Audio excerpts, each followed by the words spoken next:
Two delivery riders. One city. Identical orders. Same phone number. Within hours, both were dead.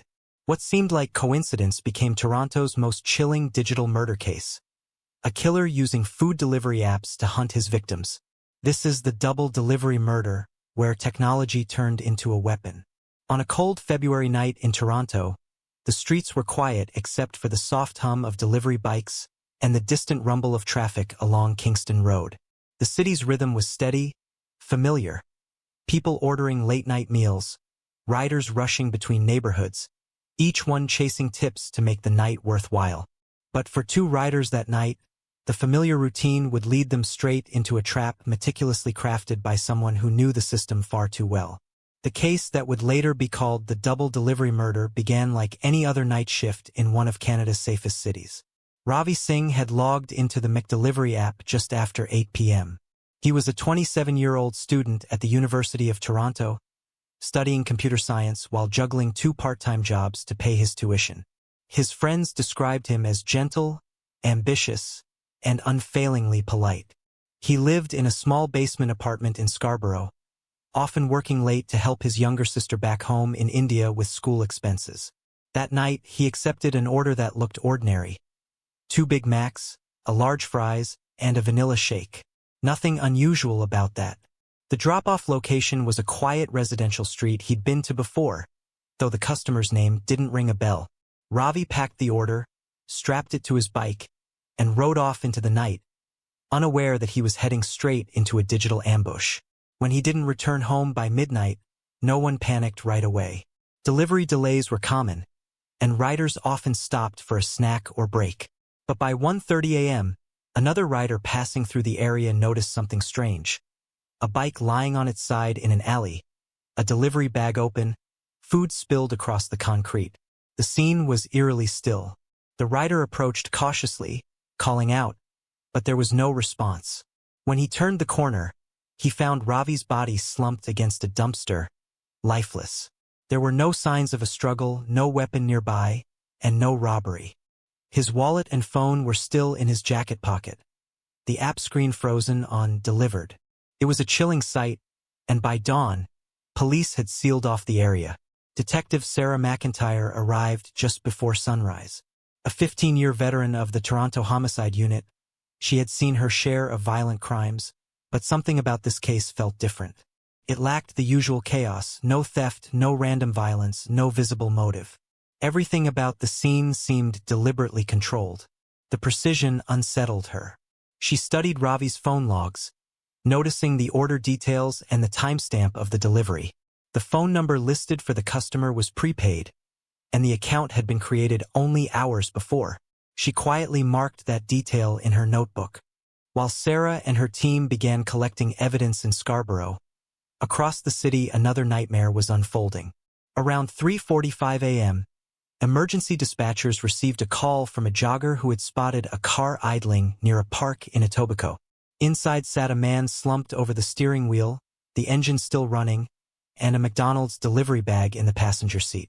The victim was later identified as Miguel Alvarez, 31, a delivery driver known in his neighborhood as hardworking and devoted to his family. He had immigrated from the Philippines 5 years earlier, hoping to build a stable life for his wife, Clara, and their newborn daughter. The discovery of his body, just 4 hours after Ravi's, sent shockwaves through the Toronto Police Service. Sarah was still reviewing crime scene photos from Scarborough when she got the call. 2 delivery riders, dead on the same night, both working for the same platform, and both killed under nearly identical circumstances. Miguel's phone, like Ravi's, displayed the same McDelivery order and even the same prepaid phone number. The odds of that being a coincidence were almost non-existent. As the media began circling the story, speculation grew rapidly online. Some called it gang-related. Others suggested a delivery app glitch. But Sarah sensed something more calculated, something that blended technology with opportunity. When the autopsy reports came back, both victims showed similar injuries, non-lethal blunt force trauma, followed by suffocation. There were no fingerprints, no signs of a struggle, no traces of drugs or alcohol. The precision was haunting. Whoever did this had control, patience, and knowledge of how these delivery systems worked. Sarah reached out to the cybercrime division, where she was partnered with Detective Omar Khalid, a digital forensics expert known for his quiet intensity and methodical approach. Originally from Vancouver, Omar had spent years tracking online fraudsters and data thieves. His understanding of the digital underworld complemented Sarah's field instincts perfectly. Together, they began reconstructing the digital trail behind the orders. Omar's early findings were startling. The McDelivery accounts used for both orders were linked to stolen identities. The IP addresses were masked through multiple VPNs, bouncing between servers in Eastern Europe and Canada. The prepaid cards used to make the payments were registered under fake names. But there was one small, telling clue, a pattern in the way the accounts were coded. Omar recognized a software signature, a specific string of data used in location tracking modules, one that wasn't standard in the McDelivery system. It was something only an insider could have inserted. The deeper they dug, the clearer it became that this wasn't random. Someone had manipulated the app itself to choose victims. They could see when a driver accepted an order, track their real-time location, and redirect them to fake drop-off points. Quiet, isolated streets perfect for an ambush. Omar described it as a digital hunting ground. Sarah was disturbed by how impersonal it all seemed. Someone sitting behind a screen, watching strangers in real time, deciding who lived and who died, all through the interface of a food delivery app. As the investigation widened, Sarah and Omar interviewed other drivers who had recently received strange delivery requests. Some mentioned being sent to addresses that didn't exist or to locations that turned out to be empty lots. Most had brushed it off as technical glitches. But in hindsight, it became clear that someone had been experimenting, testing how far they could manipulate the system without being caught. The killer hadn't just appeared out of nowhere. He had been rehearsing. Meanwhile, the families of the victims struggled with the senselessness of it all. Ravi's sister flew in from India to attend his funeral, her grief turning to confusion when she learned there had been another victim. Miguel's wife appeared on local news, holding their infant daughter, pleading for answers. Toronto, a city built on multicultural trust, was suddenly gripped by fear. Delivery riders began working in pairs, refusing orders from unfamiliar addresses. Apps updated their safety protocols overnight. Behind closed doors, Sarah and Omar faced mounting pressure from superiors and the public.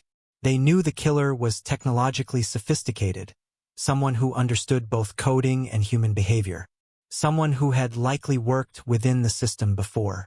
As they pieced together the fragments, one name began to surface.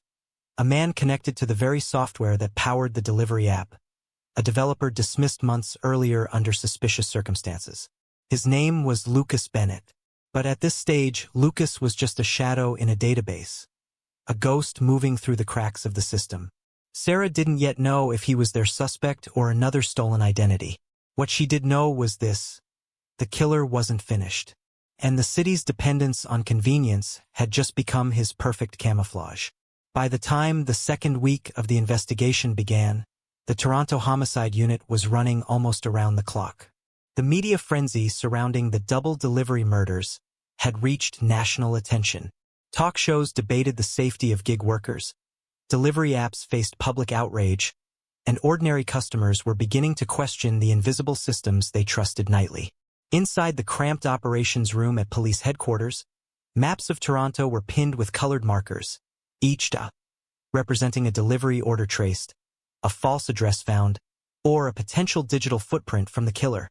At the center of it all, Detective Sarah McIntyre stood silently, staring at the expanding web of data that seemed to grow more complex by the hour. Detective Omar Khalid had spent sleepless nights analyzing network traffic from the McDelivery platform. He had requested full back-end access from the company, which had reluctantly cooperated after mounting public pressure.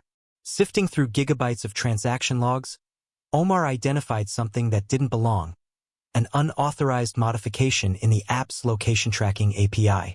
It wasn't visible to regular users but could be exploited by someone with programming experience. It allowed whoever created it to view driver routes in real time, even after they completed deliveries. To most investigators, this looked like a bug. To Omar, it was a signature. He told Sarah that the coding style reminded him of a developer he'd once read about, a Canadian software engineer named Lucas Bennett, who had been fired from a delivery software subcontractor for breaching data access protocols. Lucas Bennett had worked in a small Toronto-based tech startup contracted to help improve McDelivery's GPS tracking accuracy 2 years prior. He was a quiet but brilliant programmer who had designed an algorithm to predict driver arrival times based on road congestion. Colleagues later described him as socially withdrawn and resentful after being laid off when the company downsized. In the months after his dismissal, Bennett had filed multiple online complaints against the platform, accusing them of exploiting workers and stealing his intellectual property. He disappeared from social media soon after. When Sarah heard his name, she felt a flicker of recognition. It had appeared briefly in a list Omar compiled of potential insiders with back-end access. The detectives obtained a search warrant for Bennett's digital footprint. What they found was unsettling. His online presence had been systematically erased. Old LinkedIn profiles, GitHub repositories, and professional listings were wiped clean. His registered phone numbers were inactive, and his apartment lease had expired 3 months earlier. Yet, bank records showed small recurring transactions, VPN subscriptions, encrypted email services, prepaid card reloads, all indicators of someone who wanted to stay hidden while maintaining digital control. It was clear that Bennett hadn't just vanished. He had gone underground, operating entirely through layers of anonymity. Sarah decided to focus on behavioral profiling. With the help of a forensic psychologist, she constructed a psychological map of the suspect. Male, mid-30s, technologically skilled, methodical, and detached. The psychologist described him as a digital predator, someone who viewed people as data points rather than human beings. What terrified Sarah most was how the crimes blended human intelligence with machine precision. There were no emotional triggers, no signs of impulse. Each move was deliberate. Each victim was chosen not by personal motive, but by opportunity. Meanwhile, a new lead emerged from a delivery driver named Andre Lewis, who came forward after seeing the case on television. He told detectives that a week before the murders, he had received a suspicious order, same McDonald's items, same delivery pattern. When he reached the drop-off location, a man in a dark hoodie approached from the shadows but suddenly walked away after Andre received a phone call, which may have startled him. The address didn't exist on GPS, and the phone number tied to the order was now disconnected. Andre didn't report it at the time, thinking it was a prank. Now, realizing how close he had come to danger, he provided everything he remembered. Sarah felt the tension rise. This meant the killer had attempted multiple attacks before succeeding. Omar ran the phone numbers and payment details again through a pattern recognition algorithm. All the fake accounts had been created using the same device ID, hidden behind VPN layers. But buried deep in one of the code strings, he found a timestamp in the metadata that hadn't been fully anonymized. It pointed to a single IP address registered to an old co-working space in downtown Toronto. That location was familiar. It had once been rented by a tech startup that employed Lucas Bennett. Sarah and Omar knew this was their first real trace. They arrived at the building late one evening, accompanied by 2 plainclothes officers. The co-working space was dark, mostly empty, except for a single small office that still showed signs of recent use. Inside, they found a discarded laptop battery, some delivery receipts, and empty food containers. The laptop itself was gone, but Omar noticed a small external drive taped under the desk. It was encrypted, but its label had a simple handwritten word, drivers. Sarah's heart sank. The forensics team decrypted fragments of the drive over the next 48 hours. Inside were delivery logs, driver names, GPS routes, timestamps, and private customer data, all illegally extracted from McDelivery's servers. There were even folders titled Victim_1 and Victim_2, containing photos of Ravi and Miguel pulled from their social media accounts, along with maps highlighting where they were last seen. Sarah realized they weren't random targets. They had been studied, tracked, watched. Every digital trail pointed to Bennett, but he remained physically elusive. His last known sighting came from a convenience store security camera near his old neighborhood. He looked gaunt, wearing a baseball cap and carrying a delivery bag, possibly using it as a disguise. Sarah speculated that he was still operating within the city, blending in among the very people he was hunting. He had turned the symbol of an everyday worker into camouflage. Public fear grew as another mysterious delivery-related disappearance was reported. This time, a driver named Jordan Marks, whose abandoned scooter was found near Lake Shore Boulevard. Though no body was discovered, the pattern matched too closely. The mayor held a press conference urging calm, promising enhanced safety protocols and police escorts for late-night deliveries. But behind closed doors, Sarah and Omar knew that until Bennett was caught, no driver was safe. Omar began monitoring dark web forums for any chatter that matched the case's digital footprint. Late one night, he discovered a post on a hacker forum boasting about real-world tracking experiments using delivery APIs. The language style matched Bennett's old coding posts, precise, clinical, and arrogant. The user's handle was D3LVRY_ghost. It was enough to justify a digital sting operation. Using a decoy account, Omar and his team began interacting with the user, pretending to be a fellow hacker interested in the project. Over the next week, the suspect shared fragments of his setup, encrypted tools, API exploits, and even screenshots of Toronto delivery routes. By the time the digital warrant came through, Omar had traced one of the connections to a residential block near Dundas Street West. Sarah coordinated with tactical units to quietly surveil the area. Through a distant lens, they observed a man entering and leaving an apartment at odd hours, always carrying a phone and a delivery bag. The face matched Lucas Bennett's employment photo from years ago. It was him. The ghost had a body after all. Sarah's instincts told her the end was close, but she also knew how unpredictable cornered criminals could be, especially one whose weapon was technology. She wanted to catch him alive, to understand how he had managed to turn a delivery app into a murder tool. Late one night, as Bennett logged into his system again, the police traced the signal directly to his apartment. Tactical officers surrounded the building, preparing for entry. Inside, the glow of monitors reflected off Bennett's pale face. He had no idea that the system he'd created to track others was now tracking him. The operation to capture Lucas Bennett began just after midnight. The narrow residential street in downtown Toronto was cloaked in winter fog, the kind that seemed to muffle sound and blur movement. Police cars were parked at a distance, their lights off, engines silent. Detective Sarah McIntyre stood near the command van, eyes fixed on the apartment building 3 floors up, where a faint blue glow leaked from a window. Inside that room was the man who had eluded them for weeks, the ghost in the delivery system. The tactical team moved with precision, communicating through earpieces, each step rehearsed. Detective Omar Khalid monitored the signal inside the van, tracking Bennett's live digital footprint as he logged into the delivery app's back end once again. The screen pulsed with movement. He was active. "He's in," Omar whispered. "This might be our only window." From the outside, Bennett's apartment appeared ordinary, but when the officers breached the door, the illusion shattered. The small space was transformed into a command center of obsession. Computers lined the walls, cables snaked across the floor, and a whiteboard covered in scribbles displayed names, timestamps, and maps of Toronto neighborhoods. There were delivery bags stacked in the corner, all from different companies, along with several prepaid phones and routers. It was as though Bennett had built his own control tower for human tracking. The air smelled of burnt coffee and stale energy drinks. He sat in front of his monitors, expressionless, as if expecting them. "Lucas Bennett," Sarah called out, her voice calm but commanding. "Step away from the computer." Bennett didn't move. His fingers hovered above the keyboard, his eyes blank, lost somewhere between fear and indifference.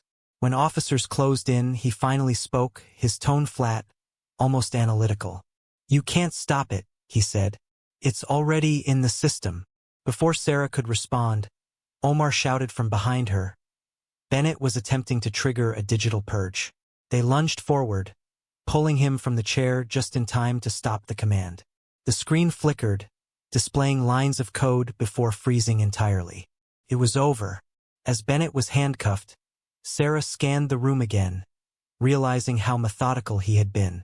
Every inch of his environment was organized, stacks of printouts labeled test orders, USB drives numbered and categorized, and a corkboard mapping every major fast food delivery route in Toronto. On one desk sat a notebook filled with handwritten notes describing his experiment, an attempt to expose what he called systemic blindness, his way of justifying the murders as a statement against the exploitation of gig workers. But his rationalization was thin, self-serving. In truth, it was never about justice. It was about control. In the following days, investigators unraveled the full extent of Bennett's digital manipulation. He had spent months testing vulnerabilities in multiple delivery platforms, using stolen developer credentials and proxy servers to access live driver feeds. He had built a private dashboard that displayed every active driver within a radius of 5 kilometers, complete with names, photos, and route histories. The precision of his setup was terrifying, a hybrid of software genius and sociopathic detachment. Omar described it as a weapon made of code. During interrogation, Bennett's demeanor remained detached. He spoke of his actions as though they were part of a research project, referring to his victims as variables.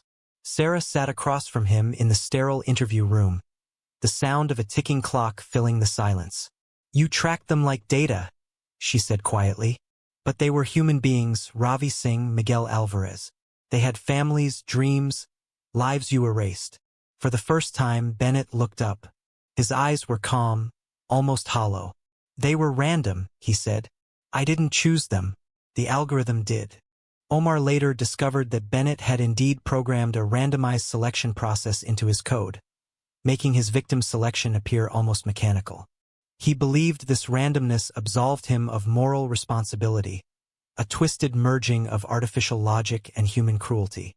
Psychologists who evaluated him described an individual suffering from extreme social isolation, narcissism, and a distorted moral compass shaped by years of rejection and resentment toward institutions that once valued his intellect. He saw the world as a system to be broken, people as code to be rewritten. The evidence recovered from Bennett's apartment left no doubt of his guilt. The external drives contained surveillance footage downloaded from hacked security cameras near the crime scenes, GPS data proving his presence, and even simulation models predicting police response times. What unsettled investigators most were the logs suggesting he had planned further attacks. A list of future test orders, complete with dates and routes.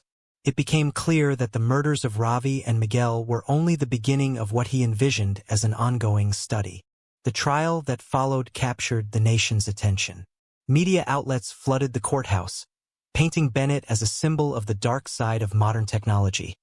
A man who turned everyday convenience into a weapon.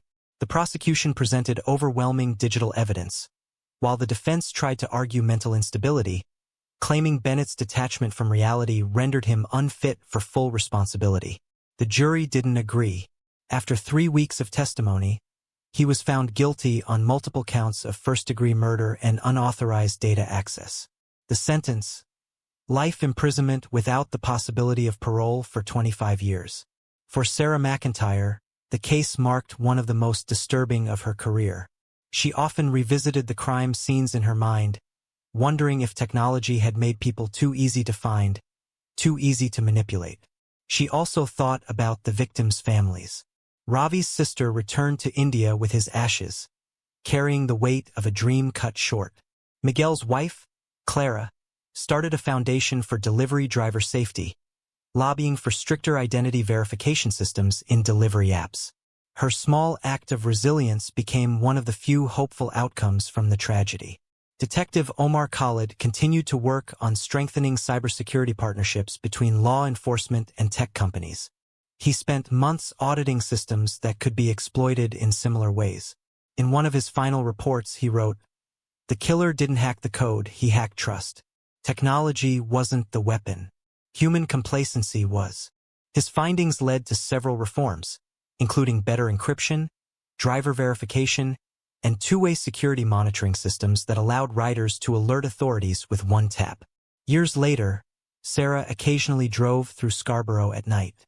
The streets looked the same, quiet, familiar, but she could never pass the alley where Ravi's life ended without feeling a chill. For her, the case symbolized more than a tragedy. It was a warning about how easily the lines between safety and vulnerability blur in a digital world.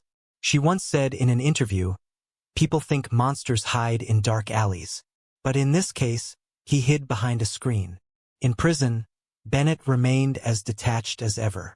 He spent most of his time in isolation, occasionally requesting access to coding books but never expressing remorse.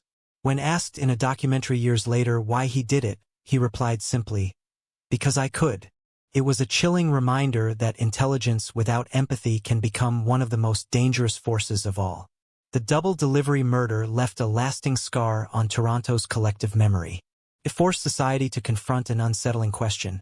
If our lives are increasingly driven by algorithms, what happens when one of those algorithms is hijacked by someone with no conscience?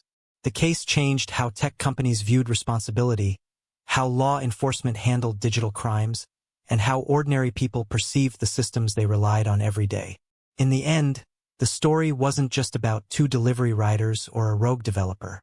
It was about a city forced to reckon with the fragility of trust in an age where convenience comes with unseen risks. The victims became symbols of an era, a reminder that behind every screen, there is a human life moving along the map, believing that what waits at the end of the route is just another ordinary delivery. But for Ravi Singh and Miguel Alvarez, the night their routes crossed paths with Lucas Bennett's system, ordinary became fatal. And for Toronto, that realization changed everything. A quiet London night turned deadly when a simple McDonald's delivery ended in unimaginable tragedy. Two teenagers, a stolen scooter, and a hardworking father's final moments captured on CCTV. This is the haunting true story of Mohammed Anwar, whose pursuit of honest work collided with the darkest side of youth crime. On a chilly evening in London, the streets of Tower Hamlets hummed with the familiar sounds of city life, cars rushing past, the echo of footsteps on wet pavements, and the quiet rumble of delivery scooters weaving through the night. Among those riders was Mohammed Anwar, a 53-year-old delivery driver, who had become a regular sight in the neighborhood. Wearing his bright delivery jacket and a tired yet determined expression, he was a man on a mission to make one more delivery, earn one more pound, and send a little more money home to his family. Mohammed Anwar had come to the United Kingdom years earlier with dreams that mirrored those of many immigrants. A better life, stability, and opportunity. In his Southall home, he was known as a devoted father, a kind neighbor, and a man who worked tirelessly to support his wife and children. He juggled multiple delivery jobs, Uber Eats, McDonald's, and local courier services, often working long hours that stretched into the night. Yet, no matter how late he returned, he always managed to smile for his family during video calls to Pakistan. For them, his sacrifices meant hope.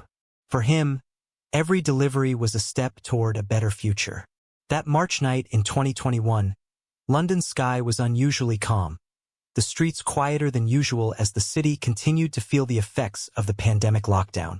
Delivery drivers like Mohammed were among the few still out working, keeping the city fed. As he received another order notification on his phone, a routine McDonald's delivery, he didn't think twice before accepting it. His route took him toward the busy yet dimly lit roads of Tower Hamlets, an area he knew well. He parked his scooter outside an address, took the food bag in hand, and walked toward the customer's door. It was supposed to be another simple drop-off. At the same time, two teenage boys, just 14 and 15 years old, were wandering nearby. They weren't delivery workers, nor were they students returning home. They were simply out, restless, looking for excitement. Both came from troubled backgrounds, already familiar to local authorities for petty crimes and misbehavior.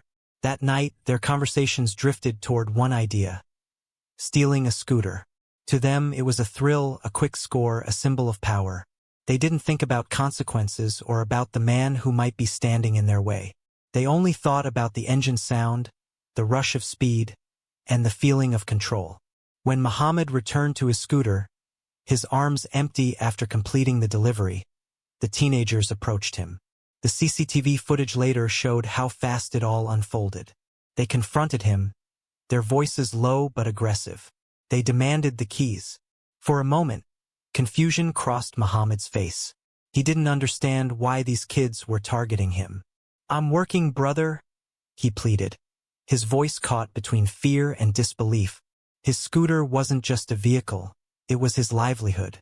Handing it over meant losing the means to feed his family. The boys didn't care. Their intentions, though perhaps not murderous in plan, were reckless and violent in action. When Muhammad resisted, one of them grabbed him by the arm while the other tried to start the scooter. He struggled, shouting for help, trying to stop them. The confrontation turned physical. A brief, chaotic struggle that spilled into the street. Witnesses later described the scene as heartbreaking. A man trying to hold on to the only thing he owned while two teenagers pulled, shoved, and pushed with wild energy. As the scooter jolted forward, Muhammad's grip remained firm. He wasn't going to let go. But the moment they accelerated, everything changed.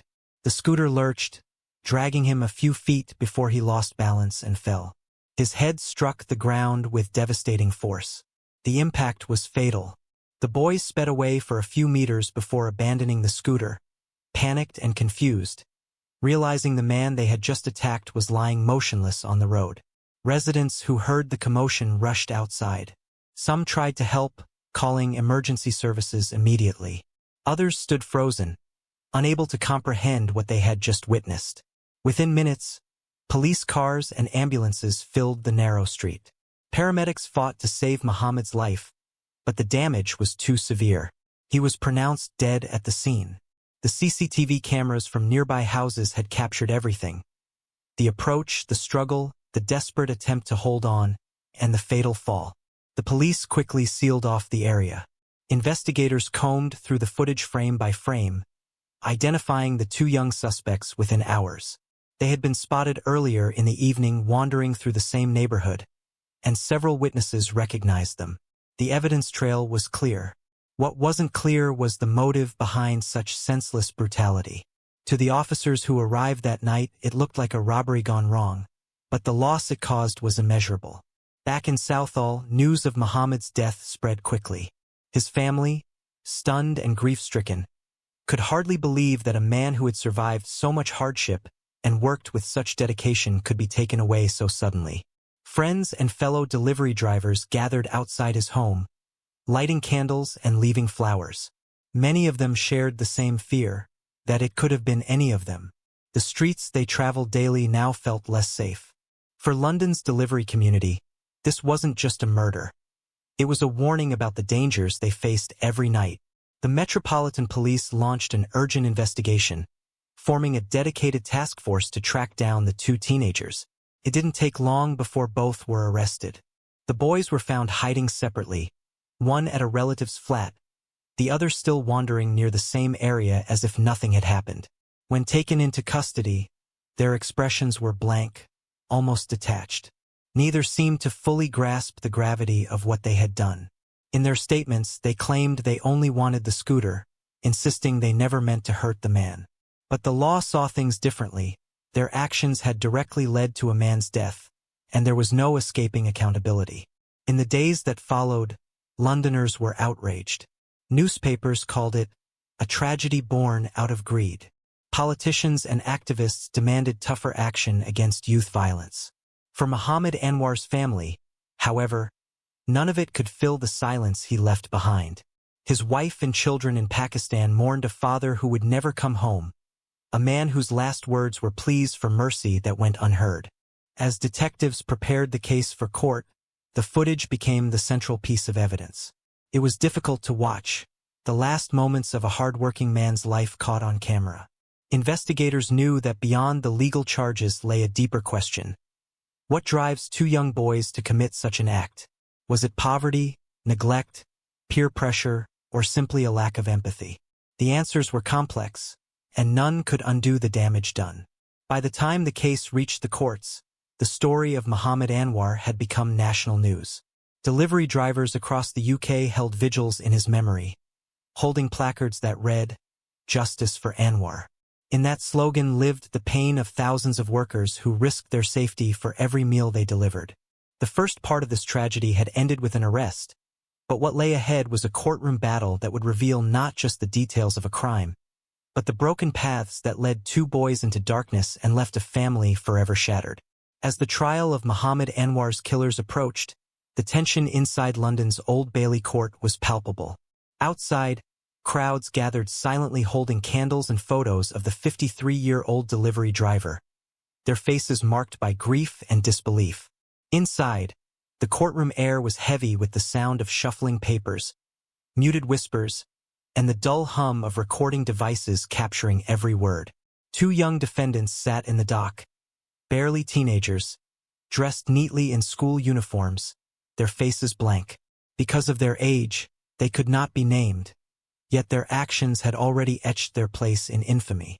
They looked small, almost fragile, but the gravity of their crime hung over them like a shadow that could not be escaped. Prosecutors began by outlining the events of that fateful night in March 2021. Every movement, every desperate moment, was reconstructed from the chilling CCTV footage. The jury watched in silence as the grainy video showed Muhammad Anwar returning to his scooter, unaware that two young boys lurked nearby. They saw the confrontation unfold in mere seconds, the push, the struggle, and the violent fall that ended his life. The footage silenced even the defense counsel. It was impossible to look away, yet unbearable to watch. The prosecutor described Muhammad as a man of integrity, doing an honest night's work to support his family, when his life was taken by a senseless act of greed. His voice echoed through the courtroom, cutting through the heavy air. The defense did not dispute the footage or the boys' involvement. Their argument rested instead on intention. The defense lawyers insisted the teenagers had not set out to kill, that it was an accident born from recklessness and immaturity. They were children, one of the lawyers said, caught in a moment of stupidity. But the prosecution countered sharply, children or not, their choices that night were deliberate. They sought to take what was not theirs, and a man died because of it. In the witness box, investigators and forensic experts laid out their findings. The pathologist's report confirmed that Muhammad had died instantly from a traumatic head injury. His skull had fractured on impact with the road surface. A police officer who arrived first at the scene described the horror vividly. The scooter still idling nearby, Muhammad's phone flashing incoming delivery notifications, and the quiet sobs of bystanders who could do nothing to save him. One officer testified that he had seen hardened men break down during the investigation. The senselessness of it all was too much to bear. When the time came for witness statements from Muhammad's family, the courtroom fell completely silent. His younger brother spoke first, his voice trembling as he described how Muhammad had been the family's provider, the man who worked every day without complaint. He was our backbone, he said softly, looking toward the judge. He left home to give us a better life. He died doing his job. His words struck deep, and even the most seasoned court officials struggled to maintain composure. The teenagers, sitting motionless beside their lawyers, avoided eye contact with everyone. They listened as witnesses recounted the impact of their actions. The grief, the loss, the destruction of a family.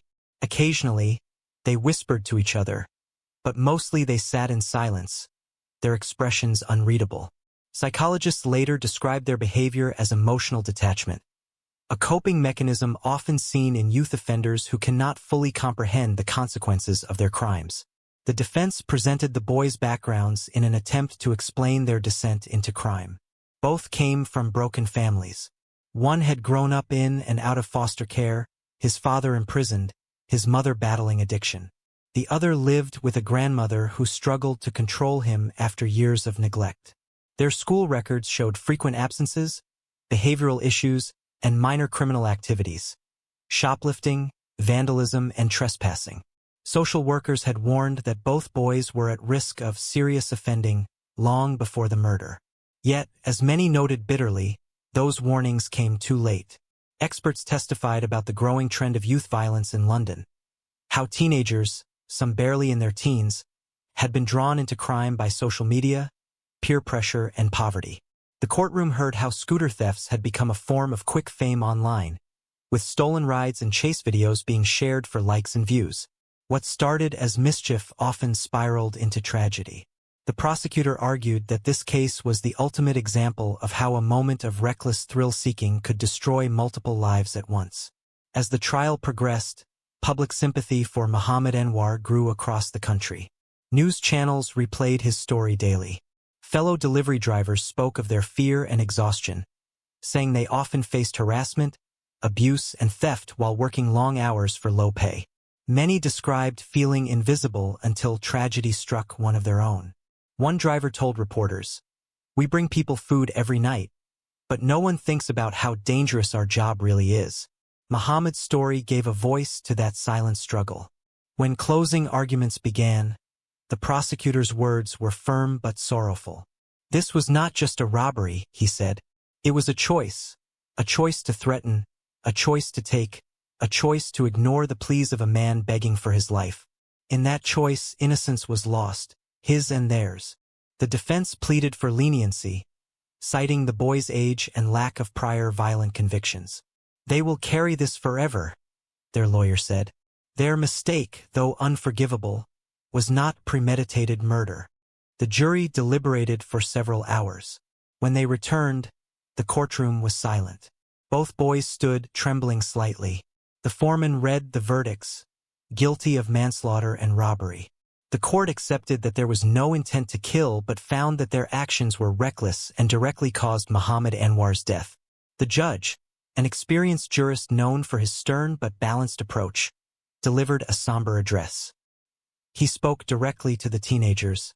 "You may be young, but you were not ignorant of your choices. You attacked a man who posed no threat to you, a man working honestly to feed his family. In doing so, you robbed a family of their father and this city of its conscience." He then pronounced their sentences, long-term detention in a youth facility, stretching over several years. The punishment was severe for minors, but many still felt it was not enough. As the judge finished, Muhammad's family wept quietly, their grief mingling with a muted sense of justice. The teenagers were led away, heads bowed, disappearing behind a heavy wooden door that shut with a final, echoing thud. Outside the courthouse, the reaction was immediate. Reporters surrounded the steps, cameras flashing as statements were read. The family expressed gratitude for the verdict but said no sentence could bring back the man they loved. "We forgive, but we will never forget," his brother told the media. The delivery community organized vigils across London that night, their scooters lined in rows, headlights glowing like candles in the dark. As night fell, the city that Muhammad had worked so tirelessly to serve seemed quieter, heavier. His name became a symbol, a reminder of every worker who stepped into the unknown each night just to survive. The court proceedings had ended, but the story was far from over. What remained were deeper questions about society, about the children who kill without understanding why, and about the system that saw the warning signs but failed to act before it was too late. The trial had given closure to the case, but not to the pain that lingered in the hearts of those left behind. In the months following the sentencing, the streets of London carried a quiet unease. For delivery workers like Muhammad Anwar, the danger had always been real, but now it felt personal. His death had ignited a movement, both within the delivery community and across the public, calling for better protection, fair pay, and recognition. Yet behind the candlelit vigils and the newspaper headlines, a family was still learning how to live with an absence that could never be filled. In Southall, Muhammad's modest home stood as a symbol of both pride and pain. His family often replayed his last video calls, the sound of his laughter echoing through a room now too silent. His wife still set a plate for him at dinner, as though he might walk through the door again, still wearing his delivery jacket, ready to share stories from the night. His children, caught between grief and disbelief, struggled to accept the reality. They had grown up admiring their father's courage and sacrifices. To them, he was not just a provider, he was a hero, a man who had given up comfort so they could have opportunity. Now, their dreams felt hollow, overshadowed by the violence that took him away. Each of them carried a quiet anger, not just toward the boys who killed him, but toward a society that had failed to protect people like him. Their father had come to a land of opportunity, but he had found danger on its streets. Meanwhile, in the secure youth detention facility, the two teenage killers began serving their sentences. Life inside was structured, monotonous, and silent. They were kept separate from adult offenders, but were forced to confront the reality of their crime through counseling sessions and behavioral programs. Both boys underwent psychological evaluations that painted a troubling picture of neglect, exposure to violence, and a distorted sense of morality. One of them, the older boy, reportedly began to show remorse months later, breaking down during a rehabilitation session and admitting that he thought of Muhammad's face every night before sleep. The younger one, quieter and more withdrawn, struggled to understand the magnitude of what he had done. For them, prison was not just a punishment. It was the first time anyone had forced them to reflect on the consequences of their choices. The public's outrage eventually softened into reflection. News programs began airing documentaries about the growing issue of youth crime in London. Muhammad's story became a central case study, used to illustrate how small acts of recklessness could escalate into irreversible tragedy. Experts discussed the social factors that fed this cycle: broken families, poverty, and a culture that glorified quick thrills. A criminologist interviewed for one such program stated, "We often talk about punishment but rarely about prevention. These boys didn't wake up one day as killers. They were shaped by a system that ignored them until it was too late." His words lingered, forcing many to question whether society had failed not just Muhammad, but the children who took his life. Within London's delivery community, Muhammad's name became a rallying cry. Riders organized memorial rides, hundreds of scooters moving together in solemn silence through the city streets. Some carried flowers, others wore jackets printed with his photo. They called for better safety measures, panic buttons on apps, GPS tracking support from police, and stricter penalties for attacks on drivers. In response, Uber Eats and McDonald's released statements mourning his loss and promising improved safety protocols. But for many, these promises felt hollow. Riders continued to face harassment and theft, and Muhammad's death remained a painful reminder that promises often came too late. The case also sparked conversations in Parliament. Lawmakers debated the increasing involvement of teenagers in violent crimes. Some called for harsher sentencing, while others argued for earlier intervention through education and community programs. The complexity of the issue left no easy answers. Still, Muhammad's story carried weight. It forced a reckoning. For a brief moment, his name stood not just for tragedy, but for change. His family, however, found no solace in the political debates or media attention. Months after the trial, they returned to Pakistan to lay his ashes to rest in his hometown. The funeral drew hundreds of mourners. Old neighbors, friends, and distant relatives gathered beneath the hot sun, their faces wet with tears as they buried a man who had left home with hope and returned as a symbol of sacrifice. His brother spoke quietly at the graveside. He went abroad to build a future, but his real legacy is the love and respect he earned. He died working honestly, and that is something no one can steal. Those words spread widely online, shared by strangers across countries who saw in Muhammad's story a reflection of countless migrant workers chasing survival in foreign lands. Back in London, a small plaque was later installed near the site of his death, a simple inscription that read, "In memory of Muhammad Anwar, who worked with dignity and lost his life in service of others." Locals began leaving flowers, and delivery riders often paused there for a moment of silence during their routes. It wasn't official recognition, but it meant something to those who knew the risks of their profession. Every scooter that passed that spot was a quiet acknowledgement of the man who had come before them. The teenagers' sentences would one day end, and when that time came, they would step out into a world changed by their actions. Whether they would emerge reformed or haunted remained unknown. But for Muhammad's family, there would never be an end date to their sentence of loss. The pain of seeing the world move on while their own had stopped was unbearable. Yet, amid the sorrow, they found strength in faith, believing that justice, though imperfect, had been served, and that Muhammad's soul had found peace. In later interviews, friends and colleagues remembered him as gentle, humble, and endlessly patient. One coworker recalled how Muhammad often brought tea for others before starting his shift. "He never complained," the man said. "Even when he was tired, he smiled. He just wanted to work, nothing else. That image of a man who lived quietly, helped others and asked for little, stood in stark contrast to the brutality of his final moments. It was this duality that made his story so unforgettable. The simplicity of his life against the senselessness of his death. The true weight of Muhammad Anwar's story lies not only in its tragedy but in what it reveals about human choices. The thin line between innocence and cruelty, work and exploitation, safety and vulnerability. His murder was not the work of hardened criminals but of children who mistook violence for power. It forced London to confront a painful truth, that neglect breeds danger, and silence allows injustice to thrive. Years from now, his story will still echo in conversations about worker safety and youth crime. The CCTV footage may fade from memory, but the lessons it carried will remain. In the quiet streets of Tower Hamlets, where it all began, one can still imagine the sound of a scooter engine humming softly through the night, a symbol of countless workers like Muhammad Anwar, ordinary people risking their lives in extraordinary ways. His death was a tragedy, but his life was a testament to perseverance, dignity, and the unspoken courage of those who keep cities running long after the world has gone to sleep.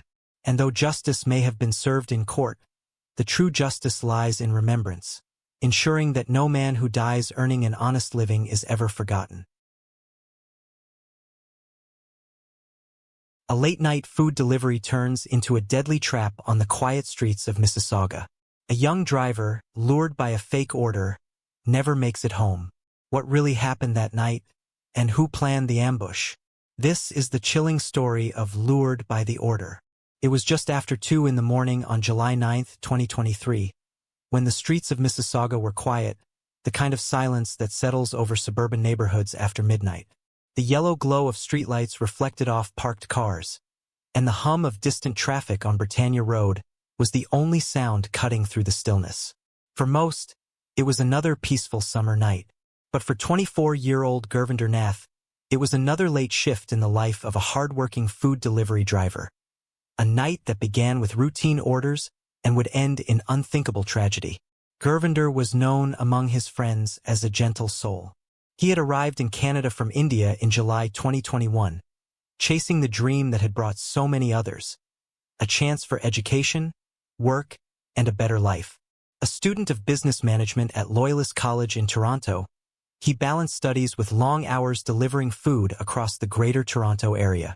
The job wasn't easy, but it paid for his rent, tuition, and the small comforts he rarely allowed himself. He'd bought his own vehicle, a sign of independence and progress, and on that night he was doing what he always did, trying to make ends meet. Around 2 a.m., a new order popped up on his delivery app. A pizza delivery on Emerson Lane, near Britannia and Creditview Road in Mississauga. It seemed routine. The address didn't raise suspicion. The payment and instructions were clear. Gurvinder accepted it without hesitation, as he had done hundreds of times before. He set his GPS, adjusted his seat, and started the drive from Brampton to Mississauga, unaware that the order he had just accepted was a trap carefully laid by people he had never met. As his car turned onto Emerson Lane, the narrow street lay cloaked in darkness, broken only by porch lights flickering from a distance. The houses were quiet. Somewhere along the curb, a white sedan waited, a 2012 to 2017 Hyundai Accent with a small blue flashing light mounted near the windshield. Its presence might have seemed odd, but not alarming enough to signal danger. Gurvinder parked, collected the food, and checked the order details again. Everything looked normal. What happened next would unfold in seconds. According to investigators later, the suspects had been watching, waiting for him to arrive.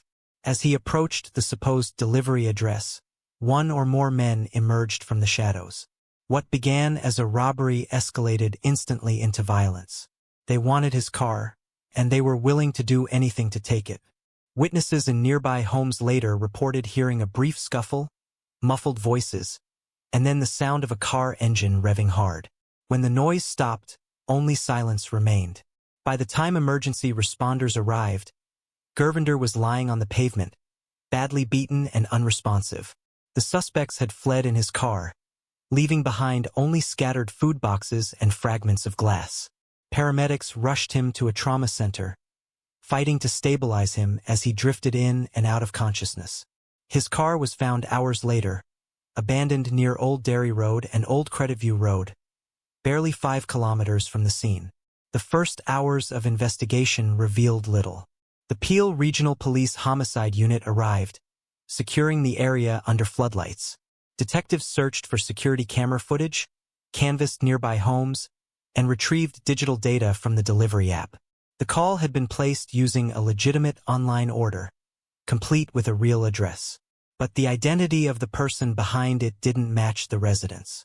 It was a phantom order, a bait order, as investigators would later describe it, crafted solely to lure Gervander to that street at that exact hour. As dawn broke, the quiet neighborhood turned into a crime scene. Yellow tape cordoned off the street, uniformed officers moved between parked cars, and neighbors stood behind their doors, whispering about the young man who had been attacked just steps away from their homes. Police sources said early evidence suggested premeditation. This wasn't a random act of violence.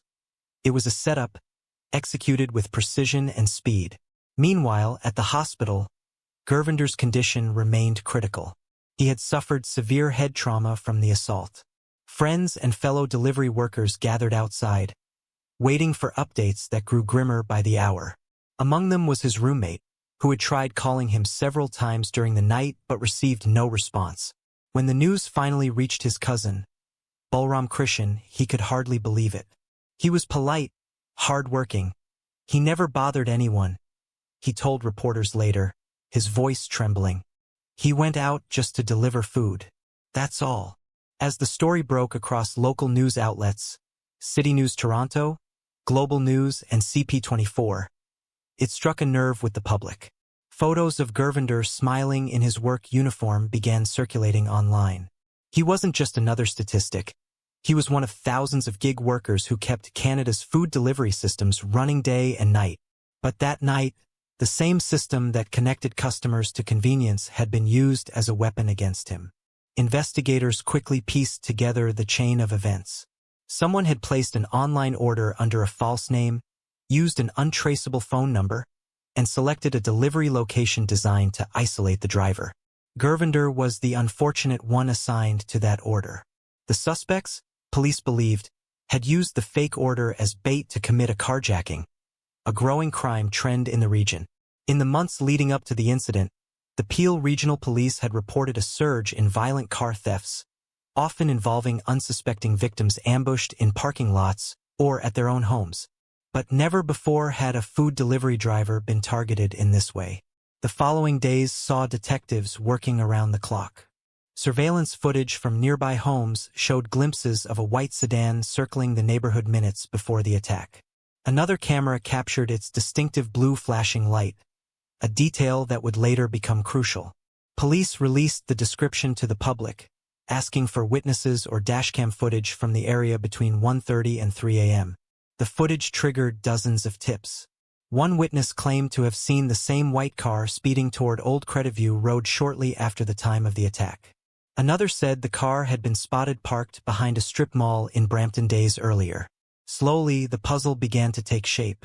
Forensic teams dusted Gervander's recovered car for prints and fibers, analyzing every trace left behind. The theory grew stronger. This wasn't a botched robbery.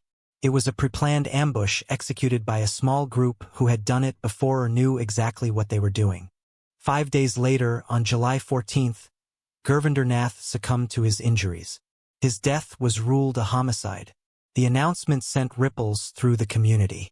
Vigils were held in Brampton and Mississauga, where dozens of food delivery drivers gathered, holding candles and placards that read, "Justice for Gervander." Messages of grief poured in from students, neighbors, and even customers who remembered his kindness. He had been part of the fabric of the community, the quiet, familiar face delivering meals in the middle of the night. For the Peel Regional Police, the case had transformed from a violent robbery to a murder investigation. The Homicide Bureau, led by Inspector Stephen King, promised to track down everyone involved.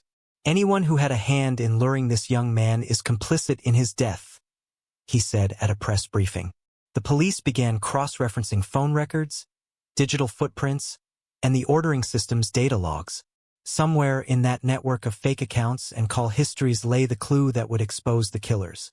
Back in India, Gurvinder's family waited for updates from across the ocean. He had been their hope, the son who would one day build a better life for them. His father, overwhelmed by grief, struggled to understand how his boy, thousands of miles away, could die doing something as ordinary as delivering food. A GoFundMe campaign launched by his friends raised funds to send his body home.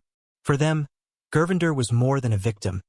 He was a symbol of the dangers faced by thousands of young workers in a world increasingly driven by digital orders and anonymous customers. The bait order that ended his life wasn't just an isolated crime.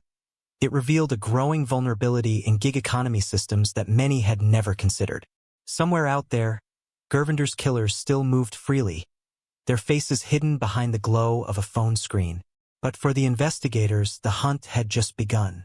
The investigation into the murder of Gurvinder Nath began to unfold like the layers of a dark and calculated plan. Detectives from Peel Regional Police's Homicide Bureau took over the case within hours of his death. By now, the community had rallied behind Gurvinder's family, but for investigators, sympathy had to wait. Their task was cold, precise, and urgent.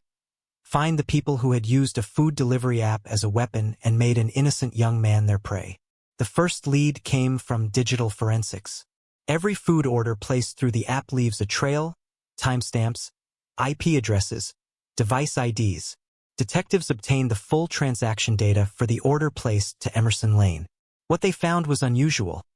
The phone number used for the order had been registered under a fake name just days before the incident, and the IP address bounced through multiple locations. Whoever had created the fake order had taken steps to mask their identity. But even the most careful criminal leaves traces, and in this case, they had overlooked small digital footprints that began guiding investigators toward Brampton. Meanwhile, detectives continued canvassing homes along Britannia Road and Creditview Road. Security cameras mounted on garages and doorbells became crucial witnesses. In one clip, a white sedan, later confirmed as a Hyundai Accent, drove past the camera 3 times between 1:45 and 2:10 a.m., its blue flashing light momentarily reflected in a window pane. The light wasn't standard. It appeared to be an aftermarket police-style beacon.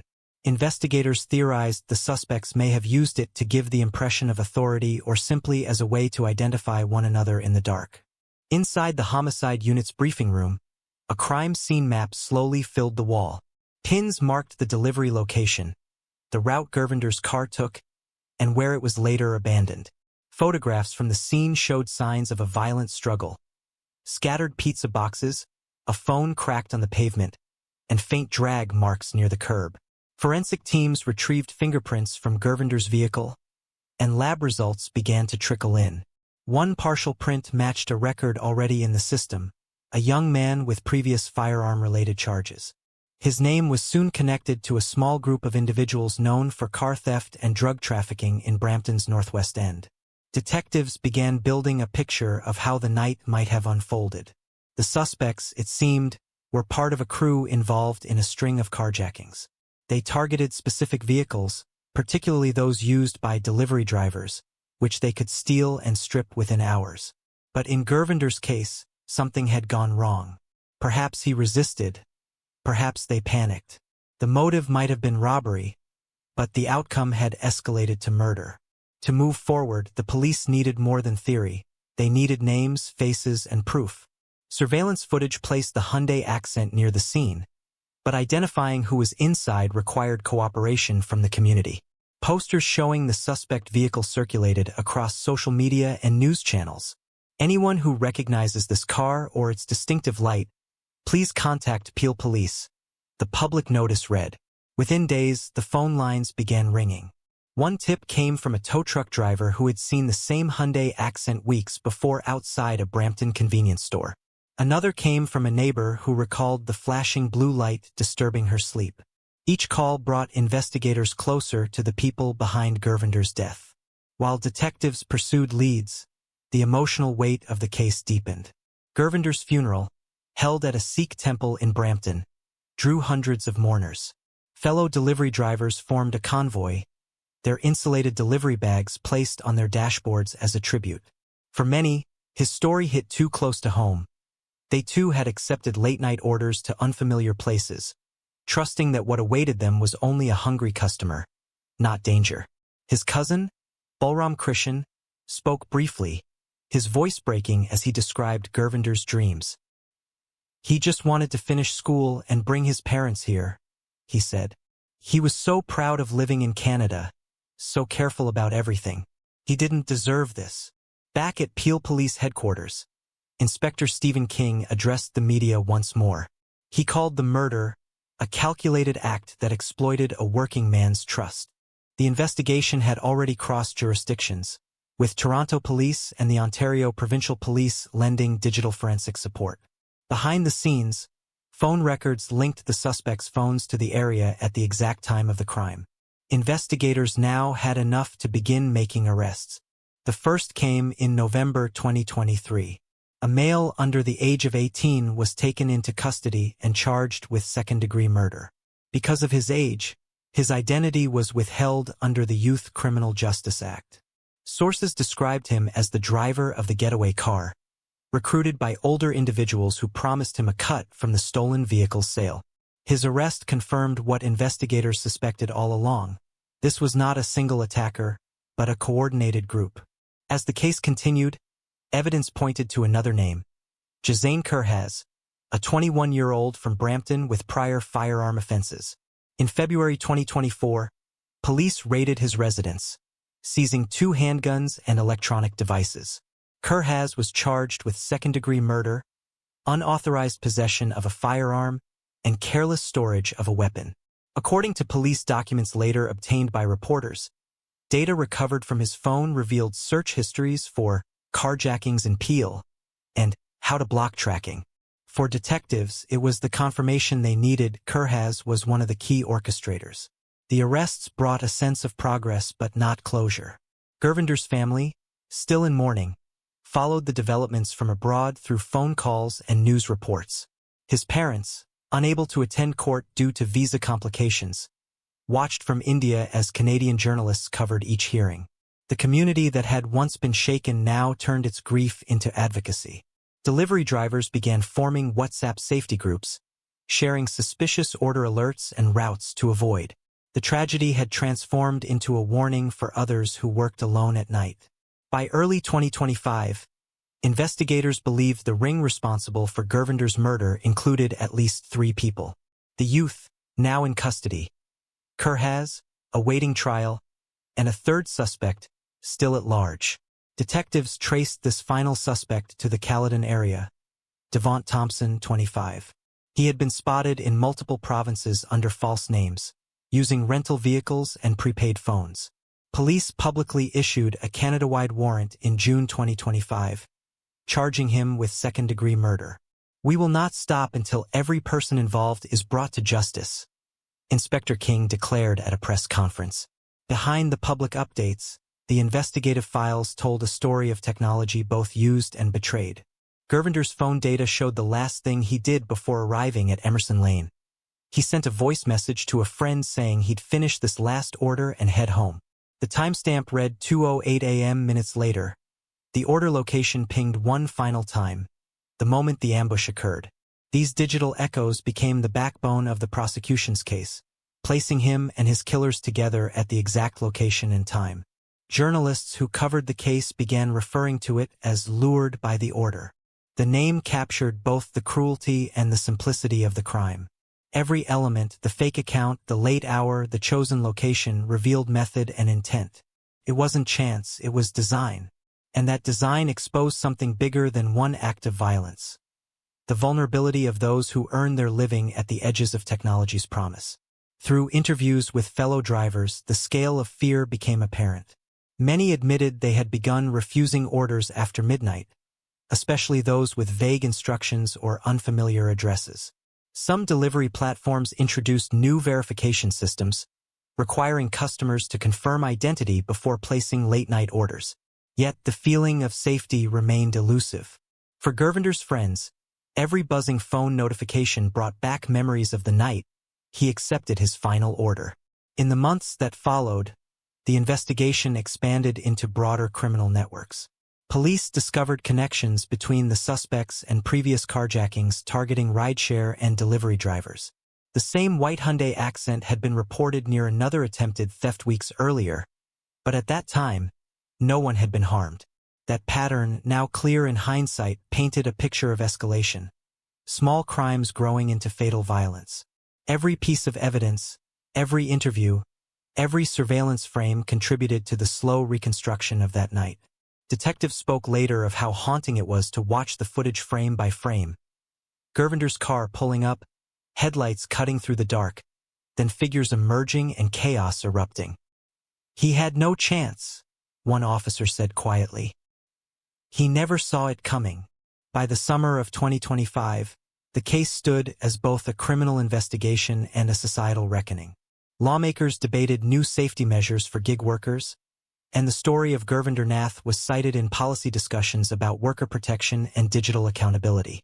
The tragedy that began as a single late-night delivery had grown into a national conversation about exploitation, technology, and trust. Still, for those closest to Gurvinder, all the policies and arrests meant little compared to the empty space he left behind. His cousin Balram kept a framed photograph of him, smiling in his Loyalist college hoodie, unaware of the destiny that awaited him on a quiet Canadian street. The investigation might have been closing in on its final suspect, but for the people who knew him, the story was far from over. The question that haunted everyone remained the same. How could something as ordinary as a food delivery become a deadly trap? The answer lay somewhere in the balance between desperation and opportunity, a balance that had claimed a life and would now define justice. The courtroom was silent when the Crown read the charges. The faces of the accused, barely adults, reflected a mixture of defiance and fear. In the front row, Gurvinder Nath's parents sat in stillness, their eyes hollow from months of grief and disbelief. The trial had become more than a legal proceeding. It was a public reckoning over what kind of society could allow a young man, working to build his future, to be slaughtered for something as meaningless as a car. The prosecutors pieced together the events of that early July morning through digital evidence, witness accounts, and forensic reconstruction. The bait order, they revealed, had been placed using a fake identity. A burner phone, paid in cash, connected briefly to Wi-Fi before being discarded. Surveillance footage from nearby homes showed the Hyundai Accent circling the area multiple times before the attack, the telltale blue flashing light faintly visible in the reflection of street lamps. When investigators raided one of the suspects' homes, they found fragments of evidence that told the full story. A set of gloves stained with faint traces of Gurvinder's blood. A phone deleted and reset, but data recovered through cloud storage linking the suspect's movements to the time of the murder. It was through this web of digital breadcrumbs that police connected Jazane Kurhaz, a 21-year-old from Brampton, to the crime. He was already known to authorities, minor weapons charges, reckless driving, small-time gang association. The second suspect, a 17-year-old whose name could not be released due to his age, had been the one who actually placed the fake order. The third, 25-year-old Devont Thompson, was said to have orchestrated the plan. He disappeared soon after the killing, his name surfacing months later when the Canada-wide warrant was issued. In the weeks leading up to the arrests, the Peel Regional Police Homicide Bureau had been working under intense pressure. Public outrage was growing, and the community demanded justice. Inspector Stephen King addressed the media with a grave tone, calling it not just a carjacking gone wrong but a premeditated act, a murder disguised as theft. He warned that anyone who helped the suspects, hid evidence, or even stayed silent, was complicit in the death of Gurvinder Nath. The investigation uncovered that the motive wasn't money alone. It was an initiation, a brutal demonstration of power and loyalty within a small but violent circle of car thieves operating in the Greater Toronto area. They had been targeting delivery drivers for months, using fake orders to lure victims into dark, quiet streets where quick ambushes could be carried out with little risk of being seen. As the trial continued, testimony from friends and coworkers painted a picture of Gurvinder as the exact opposite of his killers. He was calm, responsible, the kind of young man who avoided confrontation. His cousin Balram Krishan described him as innocent, polite, and always smiling. He had come to Canada in 2021 with dreams of becoming a business professional after finishing his studies at Loyalist College. The food delivery job was supposed to be temporary, just a way to pay rent and tuition. Yet in his final months, he had grown anxious about working nights. He told friends that sometimes he felt uneasy driving into certain neighborhoods after midnight. But in the world of gig work, saying no to an order meant losing income, and he needed every dollar. That unspoken reality, that vulnerability, hung over every moment of the trial. The defense tried to argue that the plan had never been to kill, that the suspects panicked when Gurvinder resisted. But the Crown dismantled that argument piece by piece. The fake order, the coordinated arrival of the car, the use of weapons, the fleeing scene and disposal of evidence. It all pointed to one thing: intent. Even if the murder wasn't planned in detail, the crime was born from deliberate cruelty, not panic. As photos of the crime scene were shown, Gurvinder's belongings scattered on the pavement, the trail of blood near his abandoned car. The courtroom was engulfed in a suffocating silence. Outside the courthouse, the case had sparked a national conversation about the safety of gig workers. Delivery platforms faced scrutiny for their lack of safety protocols. How easy it was to create fake orders. How little information drivers had about the addresses they visited. There were calls for reform, better GPS tracking, panic buttons in apps, ID verification for customers, but for Gurvinder's family, these changes came too late. His parents, who had flown from India for the trial, spoke softly to reporters. "He was just trying to build a life," his father said. "He trusted people. That trust killed him." In June 2025, when the Canada-wide warrant for Devont Thompson was announced, the story once again dominated headlines. Police released his photo, urging the public to report sightings. He had reportedly fled the province, possibly heading west. For Gurvinder's family, it reopened wounds that hadn't even begun to heal. The other two suspects were behind bars awaiting sentencing, but without Thompson in custody, justice still felt incomplete. Investigators continued to piece together digital forensics, tracing financial transactions, social media connections, and burner phone trails to track his movements. Every update brought hope and renewed grief. The final scenes of this tragedy unfolded not in a courtroom, but in the quiet vigils held by Brampton's Indian community. Dozens of delivery riders gathered in silence, holding candles near the spot where Gurvinder had been attacked. Their cars lined the street, engines off, phone screens dimly lighting their faces. Some wept openly, others stood still, heads bowed, as a soft wind carried the sound of a distant highway. They weren't just mourning a colleague. They were mourning the illusion of safety, the belief that hard work alone could shield you from the darkness that lurked in the same streets you served. By late 2025, the story of Gurvinder Nath had become a symbol. News outlets called it the Lure Order murder, a grim shorthand for a wider crisis affecting gig workers across Canada. Safety advocates pressed governments to regulate the delivery industry, arguing that young immigrants were being exploited, paid little, protected less, and sent into dangerous neighborhoods without warning. Gurvinder's name appeared in petitions, memorial funds, and college initiatives aimed at improving student safety. Each mention a reminder of how easily an ordinary night can turn into a nightmare. In the final moments of the documentary reconstruction, a voiceover reads from one of Gurvinder's last text messages to his cousin. "Just one more shift. I'll rest tomorrow." Those words linger, a haunting echo of a dream cut short. The camera pans over the quiet streets of Mississauga, the same roads he once drove with music playing softly from his phone. Now they are just roads, ordinary, silent, indifferent. The crime that began with a fake order ended with a lesson that refuses to fade. Behind every delivery notification is a human being, and sometimes behind an address, a trap. And as the credits roll on this story, the voice of Inspector Stephen King still resonates from that press conference months earlier. Anyone who had a hand in this crime is complicit in the murder of Gurvinder Nath. For the community, it wasn't just an accusation, it was a reminder. Complicity takes many forms. In the violence, in the silence, and in the systems that make people like Gurvinder invisible until they die. His death was not just a headline. It was a mirror, reflecting what happens when human lives are treated as disposable in the race for convenience. And somewhere in the shadows of a still unsolved pursuit, a fugitive remains on the run, while a family continues to wait for justice, hoping that one day, the man who lured Gurvinder into the trap will be caught, and that the order that ended his life will finally, truly, be delivered.